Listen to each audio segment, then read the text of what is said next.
Hello Euroflorist, my name is Guido Jansen. I'm part of the online team in Amsterdam, and my sub-team, the optimization team and usability team, we work on optimizing our website, getting a higher conversion, serving our clients better through our websites. And today I want to talk to you about how we are using artificial intelligence to optimize our websites, or at least how we are preparing for this next step in the evolution of websites and web applications. So that's what we're going to talk about. Probably everyone is wondering, especially in e-commerce when things are moving really fast, how can we make the next step in being a better company, better serving our clients, having better products.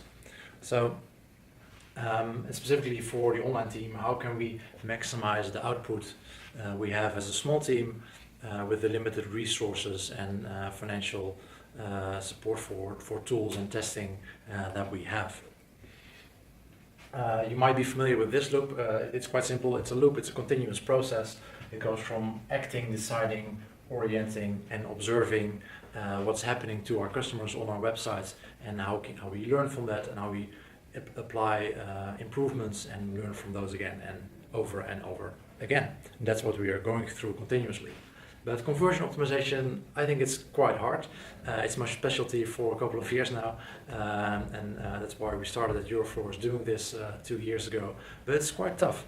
To give you some examples, when you apply something to the website and also our websites, you usually have the same interface for all your users. Now that we have the responsive platform, we have basically the same system in all countries, looking the same for all users. But of course, as you probably know, not all users are the same, and that average user might not exist. So it's quite hard to make something work for the average user to make it work for everyone. And of course, every team inside Euroflorist and outside Euroflorist, you always need more resources to do what you want to. So how can you make things happen with those resources you do have? And there are a lot of variables, specifically for optimization and the websites, a lot of variables that impact the conversion rate when the users go to our website, a lot of things impacting if they buy or not. These are just some examples. As you can see, there are a lot. To give some examples, the colors of the website you use, different cultures have different meaning for colors. The technology adoption level, as we see in Belgium, there's a difference how users adopt mobile, for example, or how the florists a lot of florists are still using fax. Traditions, aesthetics, what we find beautiful is different in different countries, different users. Social media platforms. In some countries we are very popular on Twitter or on Instagram, in other countries it might be Facebook. So as you can see, a lot of things that are different in different countries. And that's not all. There's not only a lot of differences between those countries and between those users, but it also evolves. It doesn't stay the same. They change all the time. To give you some examples, in Norway, giving discounts didn't work. Norwegians are rich, they know they're rich, so giving a discount is actually more an offense than something nice to have. But in recent years we saw a new generation coming online, and giving discounts is working again. It's gradually starting to work. So that's good news for Norway, but that's one of those variables that is changing. Another thing we see changing is the tech adoption level I just spoke about. For example, that previously the person getting the bouquet didn't really know how the bouquet was sold. They didn't see the picture on our website. So they are usually happy with what they got. But the sender, obviously, they did see the picture, but they didn't see what was received. So that was okay, until recent years, when people receiving the bouquet start taking pictures of that bouquet, sending it to the sender of the bouquet, and that person seeing, hey, there's a mismatch between what is being sent to that person and what I saw on the website, what I ordered. So that tech adoption level is impacting how users perceive our business. So those are two examples of how those variables also keep changing to make the job even more difficult, which makes me feel like this a lot of the times. So let's take a step back. What are we doing right now with CRO, which stands for Conversion Rate Optimization. It's an industry term for what my team is doing. What we are working towards is this. We are working on building customer journey teams, which is something we want to roll out in the next quarter, which means one business owner plus one UX team member, and those are couples, and those couples are focused on certain parts in our customer journey. So those are the different parts of the customer journey we will be focusing on first. We will make couples, and they are responsible for optimizing that part of the customer journey. And the idea is that loop again. The idea is to make that loop go faster and faster. That's the goal of combining those people and getting improvement to go faster and faster. And that act phase in that loop looks like this. For us, what we are already doing for the last year. The first, we start with an ID. If we have an optimization ID for our website, can come from anything, can come from you guys sending us IDs on, hey, you should test this. Can come from the data we see, can come from the BI team, or we look at Google Analytics and we see things happening on our website, or it can come from usability research studies that we do. Can be any ID. We then from that ID, we create a hypothesis and a full testing plan so that everyone knows what we want to test, and that we also prioritize the test. Of course, we have way more IDs than we can execute, so we prioritize them. We prioritize them based on the impact we think they will have. Then we go to the next phase. We go from design, development, Q&A, pending approval to an approved test fully working. Then we put it live on our website. You might have seen a couple of A/B tests already. When the test is live, which usually takes around 4 weeks. Then it goes to the next phase, then the test is complete, then we analyze it, and then we have a finished report, and some of the reports you've already been seeing on our billboard, and you can vote on what you think is the result. And for this process, this is a tool we use, just FYI, it's Effective Experiments, really helping us go through this process. So back again to the main question, how can we make the next step? We're already doing this, but what's the next step? How can we get there? So I took a look at how other companies are doing, and one of the bigger companies in the Netherlands that are really mature in their optimization process is Booking. And there's also, this is a quote from an external research agency saying this about Booking, and that's really paying off for them and having a much higher industry average because of this process they are having. So, good example probably. But the weird thing is, the more you test, the more A/B tests you do, the number of tests, the percentage of tests that will get you an uplift will go down. So the more tests you do, the less profit for each test you expect. Or in other words, when you're A/B testing a fully optimized site, like Booking already has, the percentage of tests with an uplift is lower. And to give you a comparison, at Euroflorist we currently have 1 in 5 tests with a positive result, with an uplift. That's pretty good actually. But when you go to Booking, and you're already way more mature than we are, but they only have 1 in 10 tests with an uplift. But if you take this into consideration, if you want to get more tests with an uplift, what do? It's quite simple actually. You need more tests to get a more absolute number of positive tests. Currently at Euroflorist we do 10 to 20 tests at each given moment on average, and at Booking they do 1,000 concurrent tests at every month, so much more testing. They have a much lower result per test, but since they do much more testing, they can get to a much faster and better result. But of course we only have 1 optimization team at Euroflorist. At Booking they have 75 product teams continuously optimizing the website, so they have a bit more capacity there than we do. So we are not Booking.com, but we do know a thing or two about experiments. So we thought, let's do an experiment on the way we experiment. And find a way how we can catch up to companies like Booking, catch up to their speed of optimization, so we can learn faster and optimize faster and serve our customers better. Then we came across with this concept. I think artificial intelligence is something we are all bit familiar with. Maybe Alexa or Google Home, the devices you can put in your home and that answer you, or Siri on your iPhone. There are a lot of these systems working to optimize data streams that you're not even aware of, and it might be interesting for us too. And specifically, evolutionary AI, it is artificial intelligence combined with machine learning and a Darwinian approach to optimizing, which I'll explain in a bit. And by the way, if you want to learn more about artificial intelligence in general, I can definitely recommend this book, How to Create a Mind, by Ray Kurzweil. So some possible applications of artificial intelligence that we see for e-commerce specifically. It's catalog optimization, which we already tried before. In personalization, so showing something specifically for that person, so you don't have to optimize for the general audience anymore, for the average user, but you specifically show something to a specific user.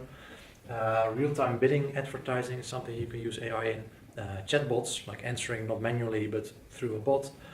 Virtual personal shopper, or what we're going to talk about today is improved optimization process.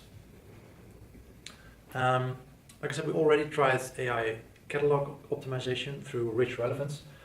We had that on our websites until January 2016. Didn't really pay off.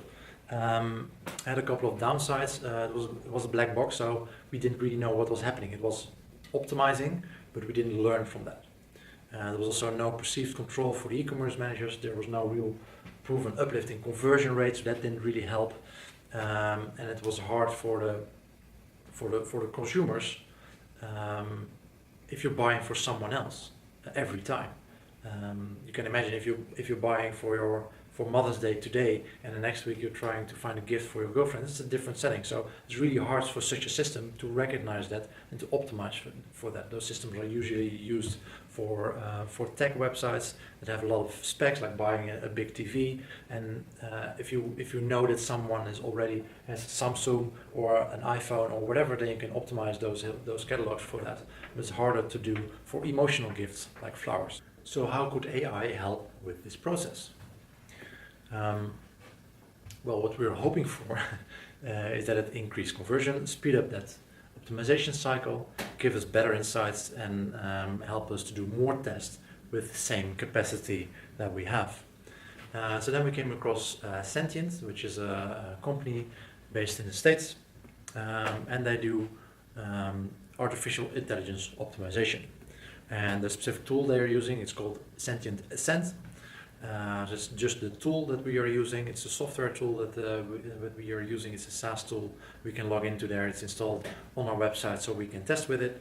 And we have an implementation partner in the Netherlands, Online Dialogue, and they help us create the variants and manage the tool and implement the variants that we want to test. Some background about the tool itself. It's founded by people that also work on Siri. It has quite some funding. It's also already quite, it's not a new company. They're already 9 years old, and they have a lot of patents in the AI industry. And this is what they are about. Their AI system, it's a system that learns from what it's doing, learns from the conversion, and then optimizes based on that, and uses a Bayesian statistical model. And what's also quite interesting is that they're not from e-commerce, but they're based on agriculture and finance and healthcare. That's where their algorithm comes from. And of course, then the question is, will it work for e-commerce? And this is what they are promising that we can do with their system. Normally an A/B test will be maybe an A, B, C, D, E test, so maybe 5 variants for each test. They claim we can have 1 million or even more variants for each test, so that will be a really big improvement, which results in saving a lot of time, having more capacity for tests, and that it also has a bigger impact because you can test much more. There are more variants you can test. You can also test variants that you might think that are not worth testing, but combined with other things might even have a bigger impact than you previously thought. And if you're familiar with A/B testing or multivariate testing, I think this system basically is massive multivariate testing combined with an evolutionary algorithm. And this is the point where it might get a bit technical, but please bear with me. We're going to use an evolutionary algorithm, artificial intelligence based on the selection of which variants will perform best. It does a fitness test to see which variants perform better. Then it's going to combine different variants of our pages, and it looks at what's working better, and then it also takes different elements on the page, changes them, and see what happens, and if that improves the test. So this is just an example of how a test might look. We have A, B, C, D until I variations. What might happen is that A, D, F, H, I, those are variants that perform well. Then we see variant B and G, they don't do much. And then we have variant C and E that perform below average in our test. And this is what a regular multivariate test would look like. But this system goes one step further. It goes through generations of tests. So it's selecting only the variants that improved, and then it goes to the next generation. It combines those elements that were performing well and see what they are doing. And then it goes to the next generation. It selects the best one, goes to the next generation, combines another group of variants until after 4, 5, or 6 generations you find the optimal combination. And as you can see, you need a lot of tests to do that in a regular way.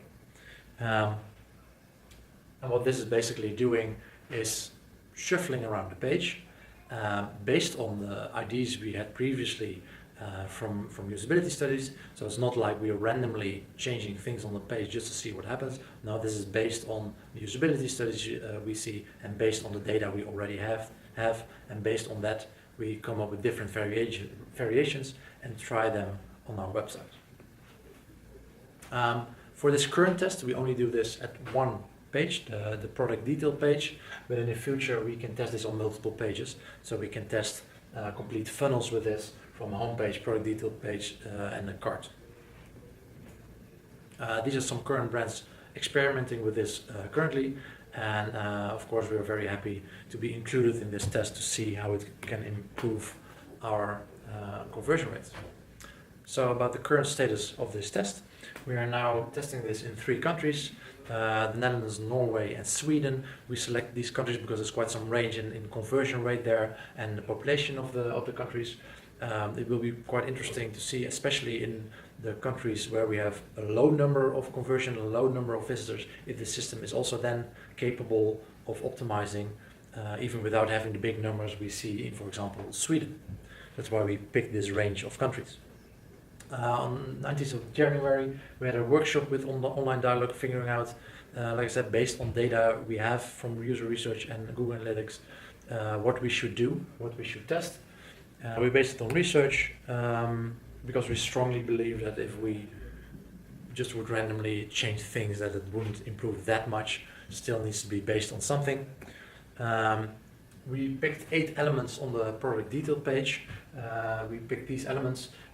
For each of those variants we made 2 variants, which in total creates 256 variants of our product detail page.